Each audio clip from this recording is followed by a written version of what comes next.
This is where I was living 6 years ago. No permanent structure, obviously, on the property. So you're saying, Greg, what were you camping here? What's the story behind this? Well, I was actually living in an RV, and I was lucky to have that RV. So let's begin our story. So prior to moving over here and living in an RV, I was living on the other side of Lake Couchiching at the time, but our story actually goes a lot further back to about 2016. I was turning 50. My father recently passed away. I had reached burnout in careers, disillusionment in relationships, and just the whole plan of adulthood, of course, when you're 50. And of course, my father passing away didn't help. It affected me in a lot of different ways. We weren't actually very close, and I think that's what really affected me. I didn't really know him. He didn't really know me. So anyway, I was in a lot of disillusionment. I moved back to Aurelia, my hometown, after 18 years of living in Muskoka, and things weren't going well by that point. So fast forward, I'd moved a lot and actually finally had settled down. I was living across the lake on a beautiful little piece of property that a friend of mine owned, a beautiful house, and he told me I'd be there for at least a year. 7 months in, I got a text, March of 2020, saying, good news and bad news. The good news, you don't have to pay next month's rent, and the bad news, I need you out by May 1st, 2020. This was in March. The day after I got the text from him, COVID was announced as a global pandemic. I was without a home, and there was a pandemic, lockdowns. You were there, you remember everything that we went through. So I needed a place to live, and I couldn't find anything. And I, as a professional photographer, all of my work, basically dried right up because of lockdowns and other et ceteras. So basically, I had an RV. Now, this was the luck of, I guess, buying an RV a few years earlier with dreams of, spending winters in Arizona. Well, all of a sudden it became a home. It became a refuge. It became an escape pod, so to speak. Now, it would have been, a good idea, but maybe just stay at this property, close to Aurelia, close to where I grew up, close to Lake Couchiching, which I love. But I don't know. I was still chasing external fixes. So I ended up connecting with someone on Facebook that I had met years earlier, and I decided to drive to BC, where she was currently living and currently single. So my plan was to get rid of everything that I owned that wouldn't fit in an RV. And I packed my 2 cats in my RV, and we came over here, a friend of mine's property. Let me stay here for a little bit while I got organized. And then I went out to BC, and had I known then that it was going to be the complete downward spiral of a spiral that was already spinning, it spiraled into a lot of darkness, in particular in the year 2021. In the summer of 2021, they had the heat dome in BC, where temperatures reached close to 46, 47 degrees, almost 49 in some areas. It caused 619 deaths, and it almost caused 620. I was in a very bad place mentally. I was chasing something, once again, location or an external fix, a relationship, and it didn't work. It never did.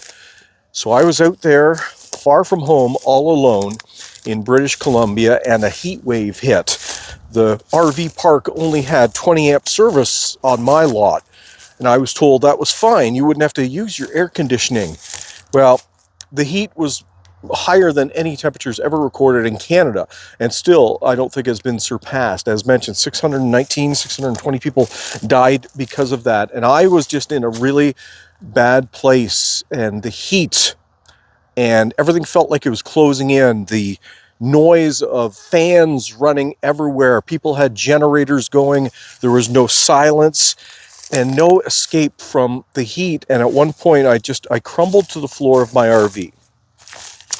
My yoga mat was down, and I was lying on my back, and I just started sobbing. It was like everything in my life had come to this point where this was rock bottom, and I was looking for excuses, blaming everybody except myself, and I was just rocking back and forth. My cats came to console me, and I finally understood how somebody might decide not to continue with something that you're disillusioned with.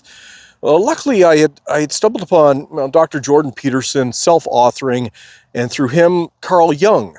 I started learning more about psychology and individuation and self. So I laid on the floor, and I came to grips with the fact that nobody was coming to rescue me. Nobody was coming to pull me out of this heat.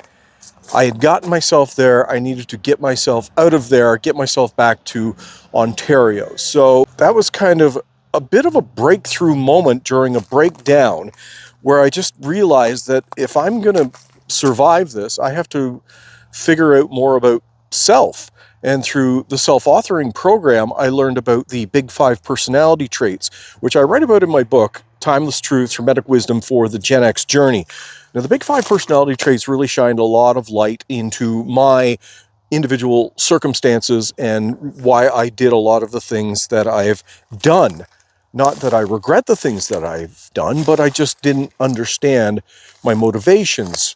So I guess the point of this video is that if you've reached a point of your Gen X existence where things are crumbling, maybe midlife, maybe dealing with parents that are getting up there in age, or kids that are having struggles of their own. I don't have any kids, so I can't really speak a lot on that. But the point of this is that if you've reached the point where you just are losing hope, I've been there, and the cure isn't something external. It's something a little deeper down inside of you.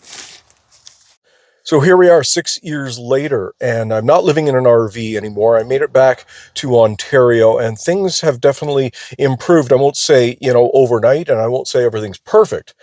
There is no such thing as perfection, but I mean, life is far more manageable now that I've taken responsibility for my actions and understand myself and why I do the things that I've done, and how I always looked for external fixes when the fix was deep down in self-awareness. And I guess Hermetic principles. Now, I won't go into a lot. I wrote a book about, Hermetic principles and psychology.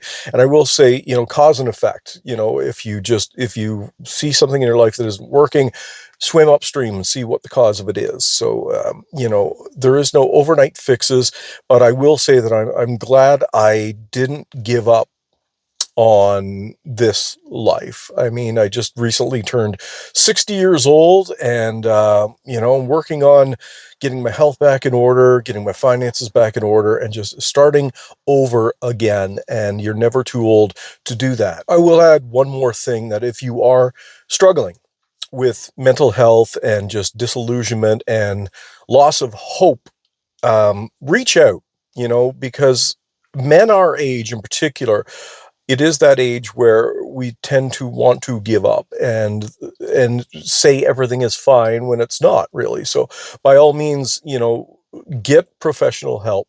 Talk to someone, talk to anyone if you're in that dark place. This channel is Gen X Mindset, where we talk about nostalgia and good memories, but we also have some real talk. So make sure you like and subscribe for more.